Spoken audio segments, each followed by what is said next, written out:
어제는 강복 75주년 기념일이었습니다.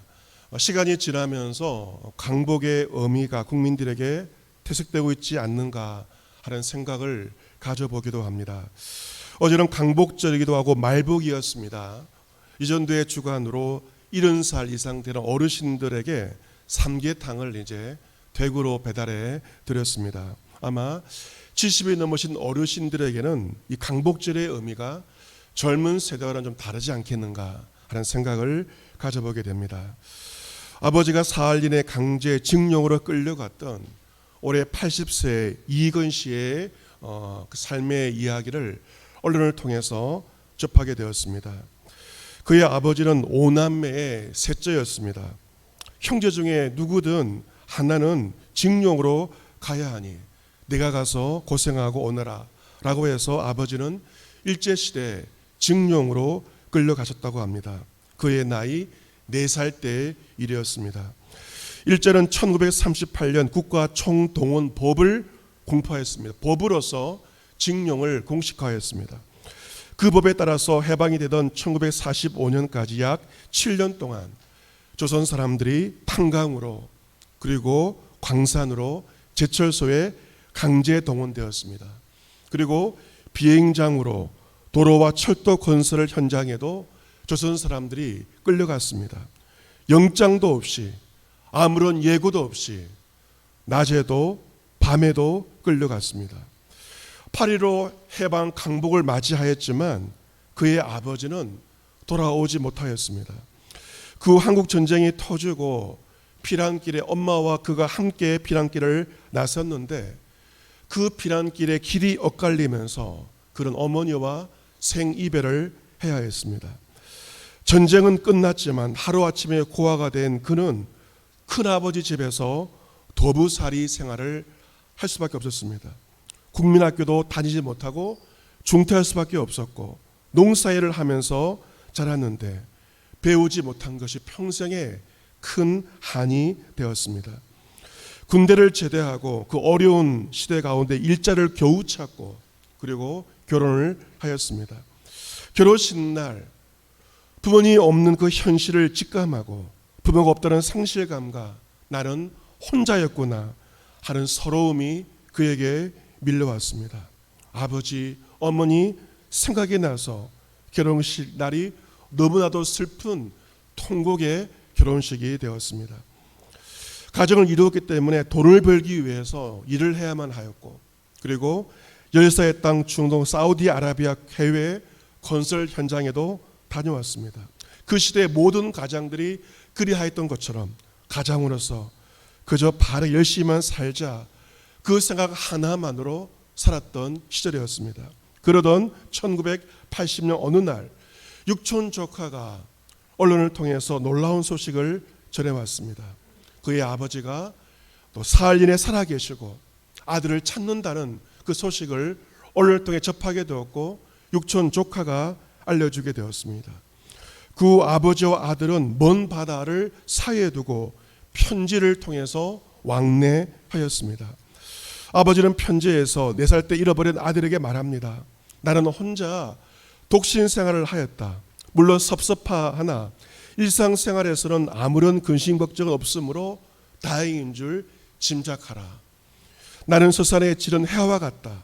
머지않아 80을 내다보니 이 원통함을 누구에게 말할꼬. 참으로 기막힌 일이 아닐 수 없구나. 그 편지를 통해서 아버지가 살아계심을 알게 되었고 언젠가 만나뵐 수가 있고 모실 수 있다는 희망이 생겼지만 1987년 사흘로부터 아버지가 돌아가셨다는 비보를 전해받게 되었습니다. 그의 아버지는 형제들을 대신해서 일제 징용에 끌려갔습니다. 해방을 맞이하였지만 길이 막힌 그에게 조국은 없었습니다. 겨울이면 영하 40도를 오르내리는 얼어붙은 땅 사할린에서 국적이 없는 무국적자로 그는 살았습니다. 아내와 자식이 있는 집으로 언젠가 돌아간다는 일념으로 독신으로 살았던 한 사나이의 삶은 그렇게 막을 내렸습니다. 시간이 흘러서 1990년 소련과의 국교가 정상화되었습니다. 그리고 2018년 가을이 되었어야 이익원 씨는 아들과 함께 사할린으로 가서 아버지 묘지에 도착을 하였습니다. 언제 그렇게 마른 눈물이 고여 있었던지 가슴 저 밑바닥에서부터 치고 올라오는 눈물이 주체할 수 없어 터져 나왔습니다. 평생 한 맺힌 눈물이었습니다. 태국계에 쌓인 아버지의 유해는 마침내 작년에야 돌아와서 80년 만에 고향 선산에 묻히게 되었습니다. 이러한 이익원 씨의 한 맺힌 가족사, 한 맺힌 눈물은 가슴 아픈 우리 민족의 역사요, 우리 민족의 눈물입니다. 시편 126편에서 시편 기자는 고백합니다. 그 고백은 75년 전에 강복을 맞이한 우리 선조들의 동일한 고백이었을 것입니다. 여호와께서 시온의 포로를 돌려보내실 때 우리는 꿈꾸는 것 같았도다. 그때 우리 입에는 웃음이 가득하고 우리 혀에는 찬양이 차섰도다. 그때 문나라 가운데서 말하기를 여호와께서 그들을 위하여 큰 일을 행하셨다 하였도다. 이 시편 기자의 고백은 75년 전 강복의 기쁨을 맞이하였던 우리 선조들의 동일한 고백이었을 것입니다. 여호와께서 우리를 위해 우리 민족을 위하여 큰 일을 행하셨으니 우리는 너무나도 기쁘도다. 75년 전 우리 선조들은 하나님께 행하신 이 일로 말미암아 기쁨과 감격으로 강복의 그 날을 맞이하였습니다. 75년 전 우리 민족이 경험한 강복의 은혜는 하나님께서 눈물과 고난 가운데 있던 우리 민족에게 행하신 정말로 멋진 일이었고 큰 일이었습니다. 하나님은 포로를 돌려보내시며 그리고 자유를 주십니다. 시편 146편 6절과 7절에도 여호와는 천지와 바다와 그 중에 만물을 지으시며 영원히 진실함을 지키시며 억울한 사람들을 위해 정의로 심판하시며 줄인 자들에게 먹을 것을 주시는 이시로다. 여호와께서는 갇힌 자들에게 자유를 주시는도다. 하나님은 갇힌 자들에게 자유를 주시는 분입니다.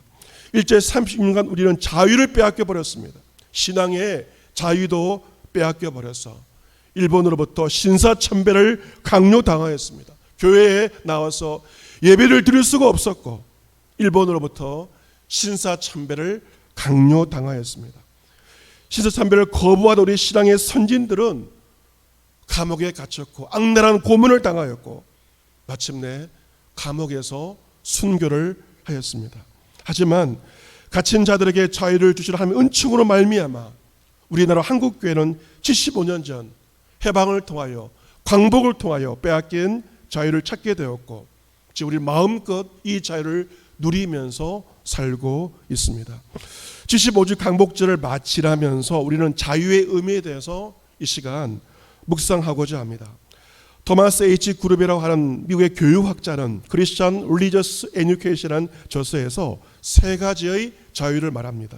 첫 번째는 합리적 사유의 자유, 이것은 생각의 자유입니다. 두 번째, 선택의 자유를 말합니다. 이것은 의지의 자유입니다. 세 번째는 행동의 자유에 대해서 말합니다. 자유에는 세 가지 차원이 있죠. 생각의 자유, 의지의 자유, 선택의 자유, 그리고 행동의 자유가 있다는 것입니다. 일제강점 이 세 가지의 자유, 생각과 의지와 행동의 자유를 빼앗겼던 우리 민족에게 하나님께서는 75년 전 자유를 되찾아 주셨습니다. 오늘 성경 보면 갈라디아서 6장 1절에서 5장 1절에서도 자유에 대해서 말씀하고 있습니다. 그리스도께서 우리를 자유롭게 하시려고 자유를 주셨으니 그러므로 굳건하게 서서 다시는 종의 멍에를 매지 말라 바울이 증거하고 있습니다. 예수 그리스도는 우리를 자유롭게 하시는 분이시고 우리에게 자유를 주시는 분입니다. 예수님 요한복음 8장에서 자기를 믿은 유대인들에게 이렇게 말씀하십니다. 너희가 내 말에 거하면 참으로 내 제자가 되고 진리를 알지니 진리가 너희를 자유롭게 하리라. 진리가 너희를 자유롭게 하리라. 그러자 그들이 질문합니다. 우리가 아브라함의 자손입니다. 남의 종이 된 적이 없거늘 어찌 우리가 자유롭게 되리라 합니까? 라고 반문합니다. 주님께서 답을 하십니다. 진실로 진실로 너에게 이르노니 죄를 범하는 자마다 죄의 종이라.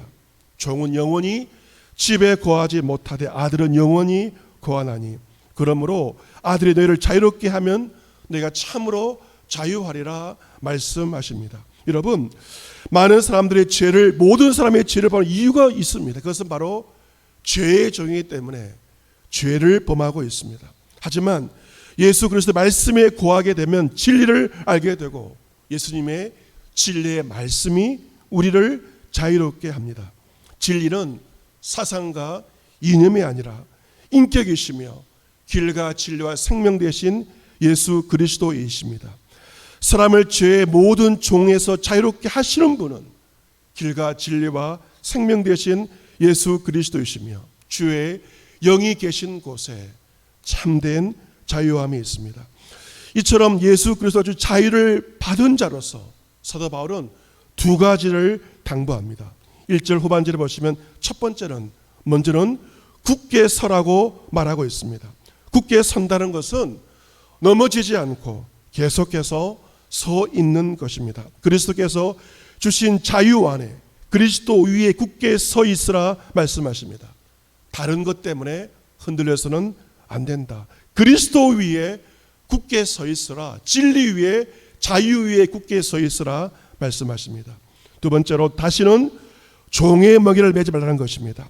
이전처럼, 과거처럼 죄의 종이 되지 말라고 말씀하십니다. 갈라디아서 5장 13절 말씀해 보시면 형제들아 너희가 자유를 위해 부르심을 입었으나 그러다 그 자유로 육체의 기회를 삼지 말고 오직 사랑으로 서로 종로로 타라고 말씀하십니다. 여러분, 우리의 자유를 위해 주님은 자신의 생명을 주셨습니다. 주님의 생명의 대가를 치르고 얻은 이 소중한 자유를 가지고 다시금 육체의 기회를 삼아서는 안 된다는 것입니다. 죄의 종으로 육체의 기회를 삼지 말고 그 자유를 가지고 오직 사랑으로 서로 종으로 타며 섬길 것을 말씀하십니다. 여러분, 그렇습니다. 예수 그리스도의 생명을 통해 자유를 얻은 그리스도인들은 그 귀하되 귀한 자유로 육체적으로 방종해서는 안 됩니다. 육체의 기회를 삼아서는 안 된다는 것입니다. 그 자유를 가지고 오히려 사랑으로 서로 종로로 타며 서로를 섬길 자유만 우리에게 있습니다. 우리 교회가 토요일마다 주꾸미, 주당 깔끔이 청소 사역을 새롭게 시작을 하게 되었습니다. 남녀 성도들이 와서 교회 안과 밖을 청소합니다. 여러분이 깨끗하게 예배를 드릴 수 있는 것은 그냥 된 것이 아닙니다. 누군가가 청소하였기에 정돈된 환경 가운데서 여러분께서 예배를 드릴 수가 있습니다. 어제가 광복절 연휴였고 공휴일이었고 기온이 35도였습니다. 가만히 있어도 땀이 나는 정말 더운 날씨였습니다. 어제는 그 더운 날씨에도 교회 외벽에 있었던 전선들을 깔끔하게 정리하는 그 작업까지 어제는 여러분께서 가보신 외벽이 깔끔하게 정돈된 모습을 눈으로 확인할 수가 있을 것입니다.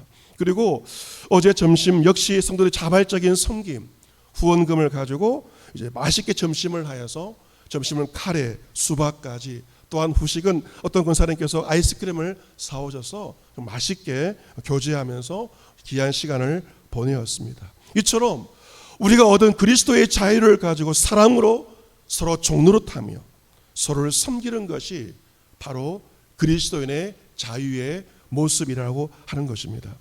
또한 광복 75주를 맞이하는 이때 우리가 신앙의 자유를 지키기 위한 중대한 기로에 서 있는 것을 보게 됩니다. 왜냐하면 이번 21대 국회에 이른바 포괄적 차별금지법이 상정되어 있습니다.